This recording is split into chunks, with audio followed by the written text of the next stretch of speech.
mode de nomination d'un gouvernement au Sénégal. Deuxième point bi di prérogative présidentielle en matière de gouvernement. Alors loolee nag mooy ñaari ponk yi nga xamante ne moom la ñuy waxtaanee waaye balaa ñuy waxtaanee loolu ma fàttali rek ni TIC également teew na fi dinañu waxtaanee ak moom si beneen ponk bu jëm si wàllum technologie de l'information et de la communication duma ko may mu nooyi Aliou Sow gannaaw ba mu la nuyoo ñu dem si ponk bu njëkk bi di comprendre le mode de nomination d'un gouvernement au Sénégal lan nga si bëgg a wax.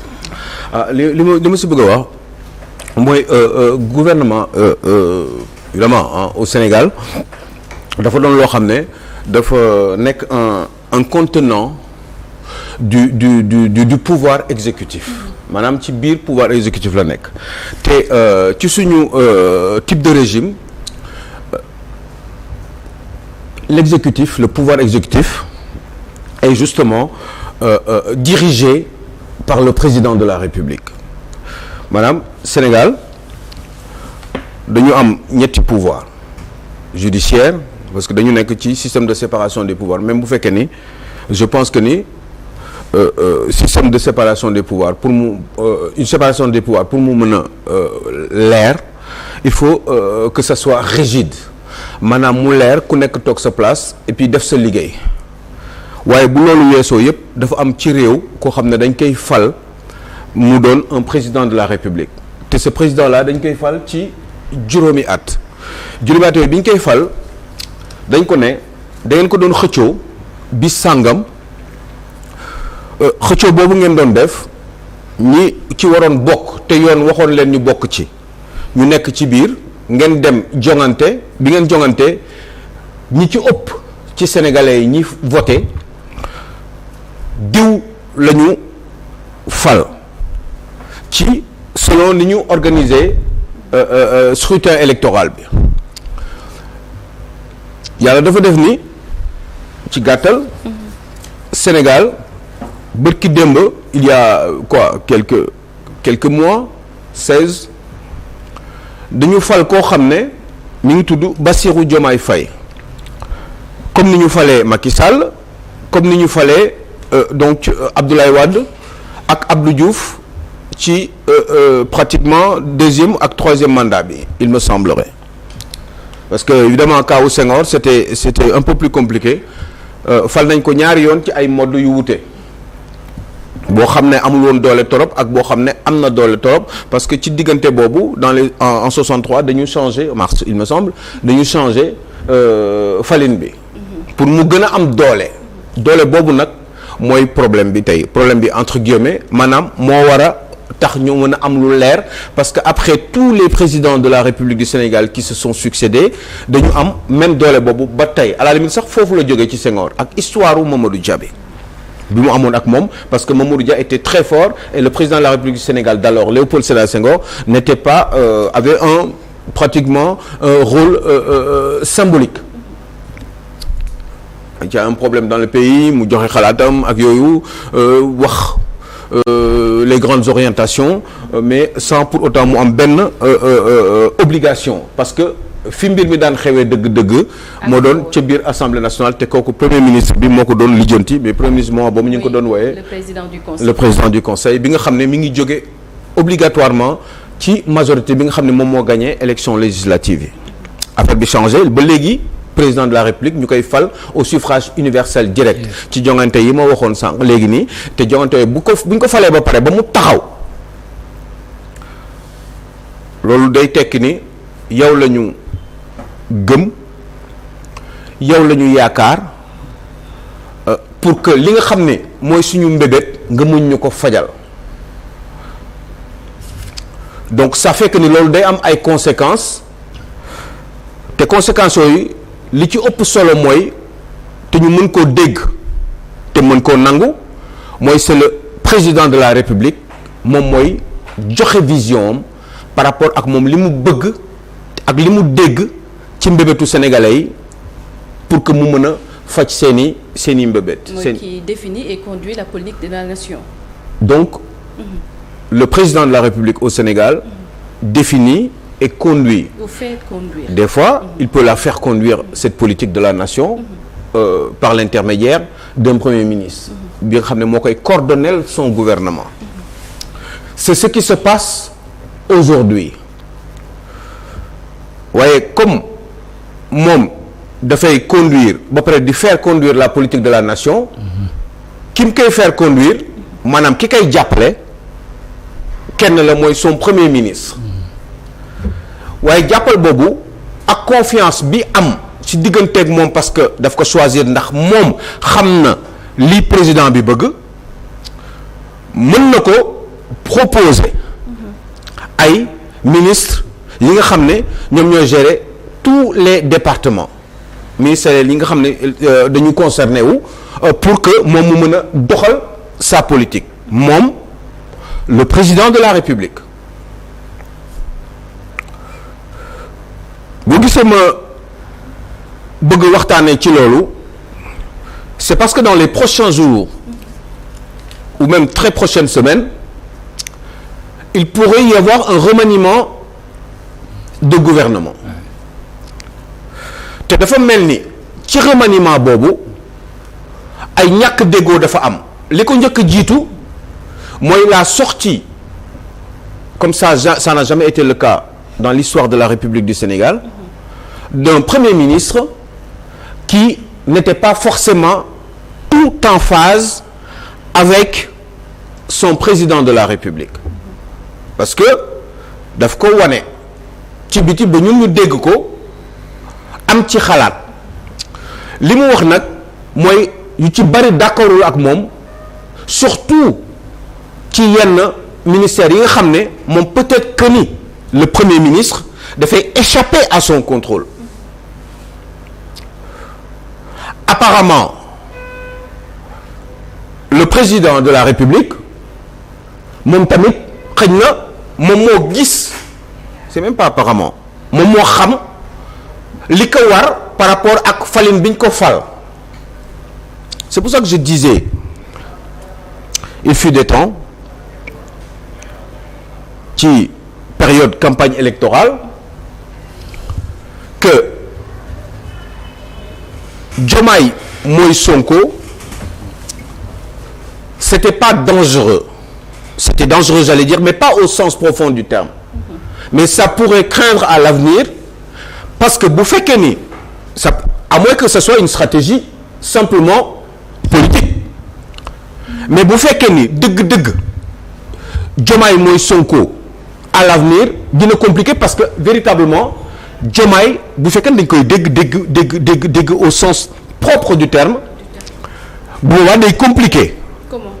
li tax muy compliqué mooy nit ñi dañu wute te gis-gis yi dañu wute te position présidentielle bokkatul ak nit ki parce que nit ki des fois dina am benn xalaat bu nekk ci xelam moom le président de la République wala mu déggoo ak nit ci benn xalaat waaye du ko mën a def parce que tout simplement yeneen considération lay téye ci relève considération yooyu dafay relever de sa position en tant que président de la République parce que président des fois li mu war a def ak li mu war a mën a def ak li mu war a mënul a def dafay dépendre intrinsèquement de sa position en tant que président de la République je ne sais pas si on se comprend et donc du coup dafay xaw a compliqué moo tax des fois dire que ni Diomaye mooy Sonko dama ko daan critiquer lu bari parce que en réalité quand je le disais nit ñi mënuñu woon comprendre lan laa doon wax foofee mais tey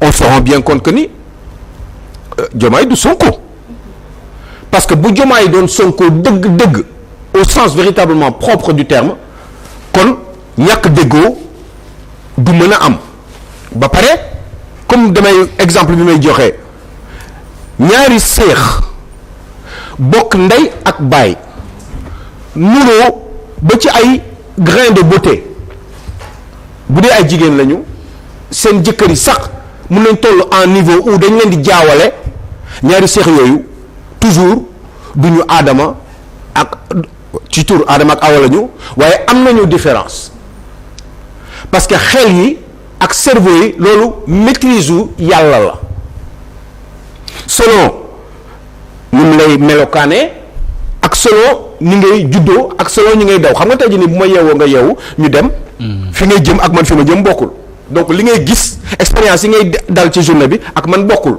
parce que du ñu ay 6 mois du ñu ay 6 mois donc forcément dafay poser un problème te loolu moo feeñ après que ni mënul nekk léegi comme ni ma ko waxee gouvernement dañ ko war a def dans les toutes prochaines semaines ci sama xalaat problème bi moom mooy foofu est-ce que coow mënu fa jibaat wala ñàkk déggoo mënu fa jibaat parce que am na ñuy wax ni il y a quelques 3-4 mois ci ginnaaw une proposition avait été faite venant du Premier ministre pour ñu def un remaniement ça n'a pas eu lieu dégg naa ni waaw mais ça prouve encore que ni Diomaye du Sonko parce que bu fekkoon dëgg-dëgg la ça serait automatique wala boog donc du coup gouvernement bii di ñëw certainement mën na am ay changements mais ci changement yooyu est-ce que on pourrait prouver véritablement c'est une boutade que Diomaye dëgg-dëgg dina nekk Sonko ci boobee. Mais est-ce que Alioune également le président de la République n'a pas sifflé la fin de la récréation sur ce point comme quoi que quand il dit que ni man ak Sonko amuñu benn problème. Bah c'est le président de la République mais bu fekkee ni daf ma wax man magum jëmm ci réfléchi ak yeneen sénégalais yu ci ëpp. amuñu problème alors que ki muy waxal amuñu problème 10 jours ci ginnaaw nee na moom am na yu bari yoo xam ne àndu ci ak kilifa gi. et que ñu ngi koy teg ci deram tamit et que le président n'en parle pas. Bah peut-être que ni position moom moo tax du ci wax walla day xaar bis bu mu jotee ci moom ci gis-gisam mu wax ci. mais une chose est sûre mooy loolu moom ba ilaa yow mi diw mënul nekk diw. D'accord. loolu moo tax ñu ne le président de la République moom sax ci boppam ci anam yi ñu koy falee te ñu wax ko léegi bu ñu ko falee ba pare moom mooy nommé aux emplois civils ak militaires léegi gouvernement boobu muy nommé mun na la wóolu jusqu'à un certain point pour que nga formel ko gouvernement parce que premier ministre bi muy wóolu pour mu formel ko gouvernement premier ministre boobu xam na ko te wóolu na ko moom président de la République et ça fait que ni mbir mi ça pourrait passer comme justement une lettre à la poste mais du coup bu fekkee ne dañu dem ba problème am ba mbir mi demee nii est-ce que prochainement mbir mi du ñëwaat parce que ñu bari ñu ngi wax ni dafa am ay ministères yoo xam ne le président de la République le premier ministre de la République du Sénégal aurait besoin de les contrôler éventuellement di ci am xalaatam mbir mi mooy est-ce que par exemple un exemple le ministère de la Justice non peut-être même mieux le ministère des Forces armées est-ce que bu neexul président un premier ministre peut le lui imposer. Je ne le pense pas. D'accord. Pourquoi je ne le pense pas? Parce que président dafa am loo xam ne dañ ko jagleel mu doon comment dire caggalu guyam te loolu ñu ko jagleel moom kese lañ ko jox parce que kenn koo kese la ba mu fiy jógee par exemple la sécurité du pays. loolu président bu waxee diw wóolu naa la pour nga choisir ma nit c'est parce que moment boobu niveau de confiance bi moo toll foofee. Et la justice. boo demee ci justice aussi par rapport ak moom li mu bëgg maanaam ci ay volonté ak li ñu gis ci ay waxinam moom mooy qu'il y ait une séparation rigide des pouvoirs te loolu man laa mës a bëgg te loolu laa mës a wax. D'accord. léegi séparation boobu bu fekkee ni son premier ministre xalaat na ni warul demee noonu est-ce que foofu du poser problème. D'accord. bu ñu demee aussi en dernier ci lépp li nga xam ne moom mooy wàllum donc politique enfin je veux dire politique générale xam nga pour mu mën a am politique bu il faut mu doon une politique de stabilité. D'accord. te stabilité boobu est-ce que gis-gisu président de la République ak gis-gisu premier ministre ànd na je pense que ni esprit yu averti yi xam nañ ni. D'accord. loolu am na. daf may yóbbu différence déjà si deuxième point bi muy prérogative présidentielle en matière de gouvernement. mooy sur la même longueur d'onde. donc mooy président de la République moom mooy nommé aux emplois civils et militaires li tax muy nommé parce que encore une fois moom la ñu wóolu ba fal ko comme on aurait tendance à dire que présidence de la République fauteuil la mais du canapé donte Bassirou Diomaye Faye mus naa ko dégg mu wax ci intervention en face de quelques journalistes quand il disait que ni bëgg na sax ñu son premier ministre di lorgner son fauteuil à lui ñoo xaj-xajal ak moom waaye ñun olof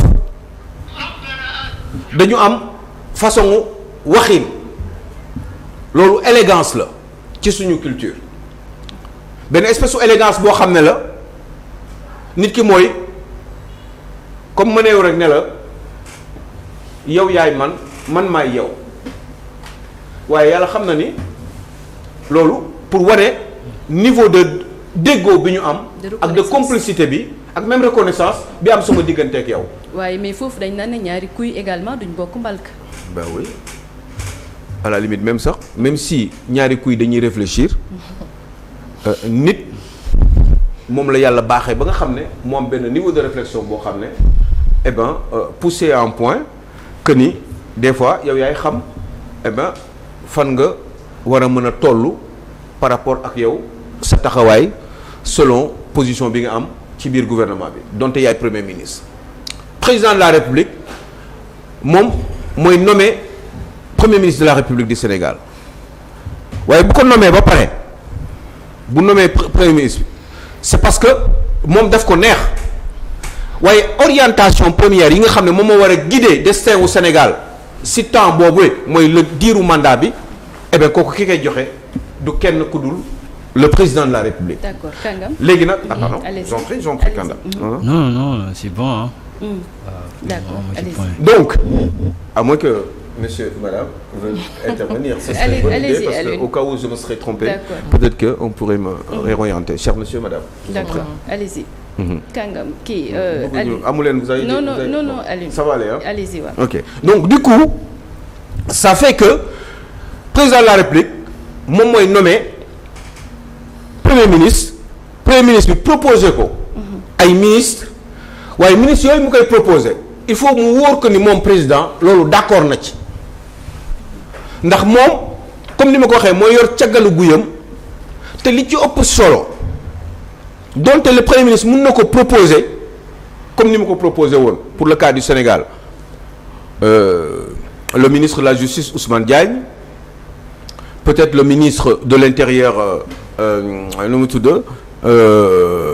Jean-Baptiste Tine wala quelqu'un d'autre comme le ministre des Forces armées qui est en général d'armée muy le général Birame Diop waaye léegi hypothèse ñu yeewu suba teel premier ministre bi ci boppam moom bi di gouverner ci volonté wu ak vision wu président de la République d'accord ak ministre am yooyu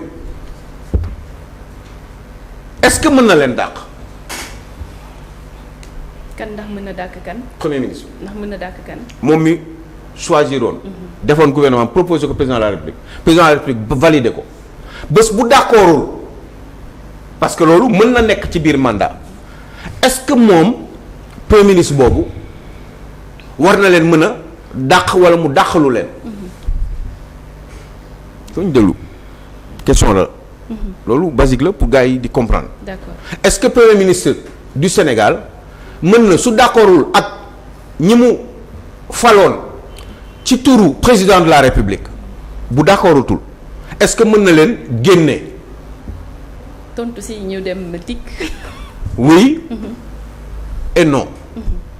Oui bu ci président bi d'accordé non bu ci président bi d'accordul. D'accord. waaye yàlla dafa def ni ki am dëgg foofu yoon dafa am lu mu ci wax. D'accord.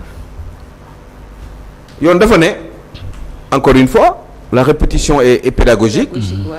C'est le président de la République encore une fois qui nomme aux emplois civils et militaires par le biais de décrets et il ne s'en arrête pas là administration bi yëpp bu président bi validé wul loolu du mën a nekk. am na ñu validé te liggéeyaguñ ba léegi ma bàyyi la nga tàggatoo. waaw kay. ma bàyyi la nga tàggatoo yaa ngi may yokkal. waaw non mercredi ñu àggali ko demain ñu àggali. mais loolu doo ko fàtte de. waaw déedéet du ma ko fàtte. parce que man mun naa ko fàtte xam nga la maa xaw a téppal. ma bàyyi la nga tàggatoo Aliou. di leen sant bu baax a baax. di leen gërëm c'est un plaisir d'être avec vous sur ce plateau là. Merci. C'était un plaisir. di wax Penda Diallo Gueye di ko ziar bu wér di ko wax ma gudd fan te wér. moom ak suma yaay ju baax jooju. D'accord tudd Ndeye Thiam. jërëjëf nekk fële sa Thiès. ñu ngi lay sant bu baax di lay gërëm. ak njabootam. ce moment yëpp dinañu comprendre tey. waaw temps bi voilà temps bi moom moo ñu ngeen fi yàgg donc te wér. incha allah donc très rapidement ñu dem jëli ji rubrique TIC te dellu si plateau bi.